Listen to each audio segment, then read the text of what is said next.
थांबा थांबा, हा व्हिडिओ पहिल्यांदा सेव्ह करून घ्या। एक भाजी त्याच पद्धतीने खाऊन बोर झालात ना, मटकीची वेगळ्या पद्धतीने भाजी बनवूयात।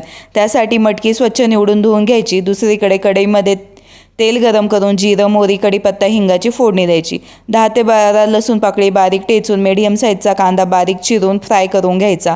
हळद पावडर, लाल तिखट, घरगुती मसाला, धणे जिरे पूड आणि यामध्ये गोडा मसालाची छान मिक्स करून घ्यायचा आहे। त्यानंतर मटकी धुतलेली यामध्ये टाकून घ्या। आता माझ्याकडे खोबरं आणि शेंगदाणे मीडियम फ्लेमवर छान खरपूस भाजून याची पाणी न टाकता पूड बनवून ठेवलेली असते फ्रीजमध्ये।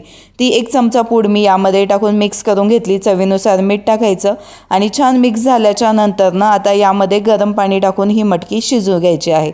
मटकी 5 ते 10 मिनिटांमध्ये व्यवस्थित अशी शिजली जाते। रस्सा भाजी हवी असेल तर रस्सा भाजी, किंवा तुम्हाला जर सुकी भाजी हवी असेल तर त्या पद्धतीने ही भाजी करू शकता। मस्त मटकी शिजली गेली की बारीक चिरलेली कोथिंबीर टाकून घ्या आणि मटकीची ही लपथप भाजी बनवून तयार आहे। नक्की ट्राय करा, खूप छान लागते, भाकरी असो किंवा चपाती। व्हिडिओ आवडला असेल तर लाईक करा।